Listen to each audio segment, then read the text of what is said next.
Извештајот на Светската банка, според кој Македонија е лидер во растот на авиосообраќајот и туризмот во Европа и Централна Азија, е поттик за продолжување со нови инвестиции, порача заменик председателот на владата и министер за транспорт Александар Николовски.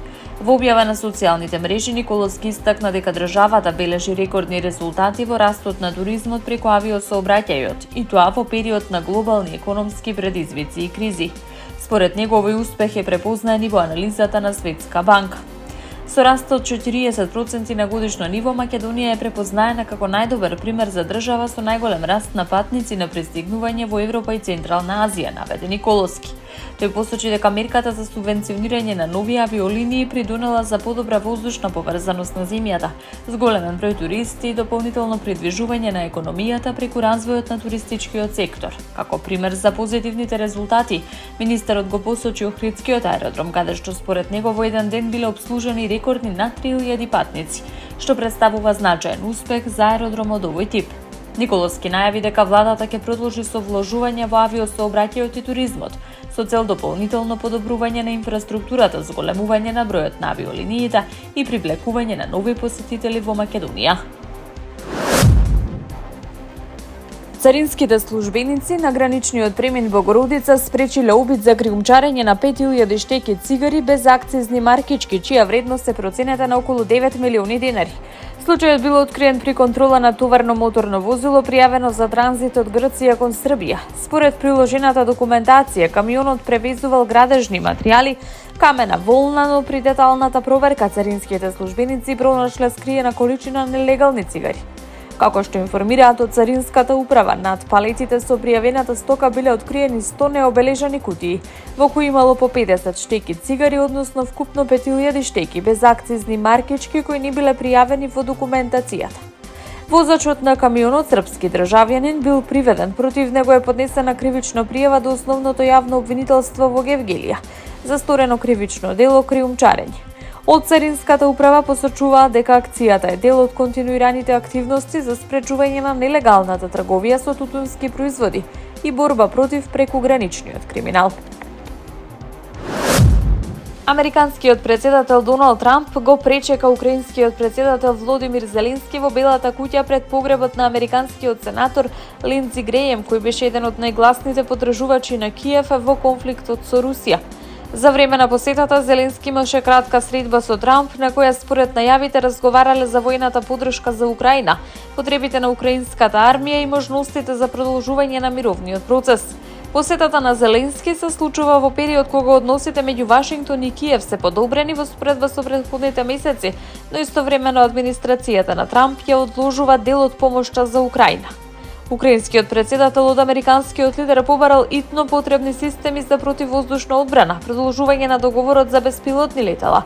Двајцата лидери разговарали за можноста Украина да добие лиценца за производство на ракети пресретнувачи за системот Патриот, ветување што Трамп го даде на самитот на НАТО.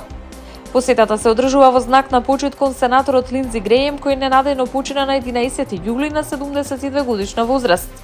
Греем беше близок сојузник на Трамп и еден од најсилните поддржувачи на Украина во американскиот сенат.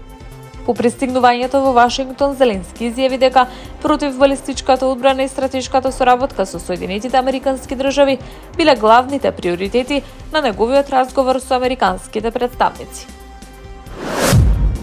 Пожарите кои речиси цела недела беснееја во југозападна Франција и во повеќе делови од Шпанија продолжуваат да се шират, принудувајќи ги властите во двете земји да евакуираат повеќе од 360.000 луѓе.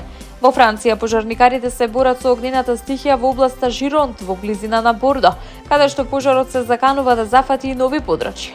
Од критичните зони се евакуирани околу 220.000 жители, изгореа повеќе од 420 квадратни километри земјиште. Уништени или оштетени се повеќе од 240 куќи, додека големи шумски површини се целосно опустошени. Ситуацијата дополнително ја отежнува и појавата на реткиот метеоролошки феномен познат како огнен облак. Експертите објаснија дека станува збор за облак што се создава од огромната топлина и енергија, ослободена од големите пожари. Може да предизвика силни ветрови и молњи кои дополнително го шират огнот. Според експертите, ваквите облаци се знак дека пожарот е исклучително опасен и дека евакуацијата на населението е оправдана мерка за заштита на животите. Во Шпанија властите прогласија национална вонредна состојба поради повеќе големи пожари во централните и источните делови на земјата. Повеќе од 40 населени места се евакуирани. На околу 116.000 луѓе им беше наредено да ги напуштат домовите. Дел од жителите во други загрозени области добија препорака да останат во затворени простории, поради опасноста од ширењето на пожарите и влошувањето на квалитетот на воздухот. Властите во Франција и Шпанија предупредуваат дека состојбата може дополнително да се влоши поради новиот топлотен бран, кој се очекува да донесе температури и над 40 степен Целзиусов.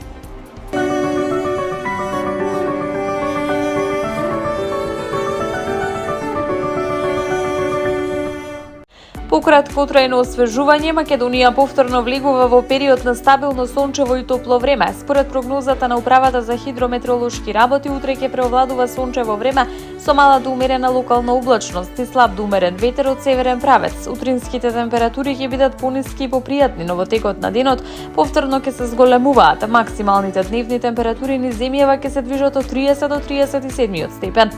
Во Скопје се очекува сончево време со слаб северен ветер и максимална температура до 35 степен. Метеоролозите предупредуваат дека освежувањето ќе биде краткотрајно.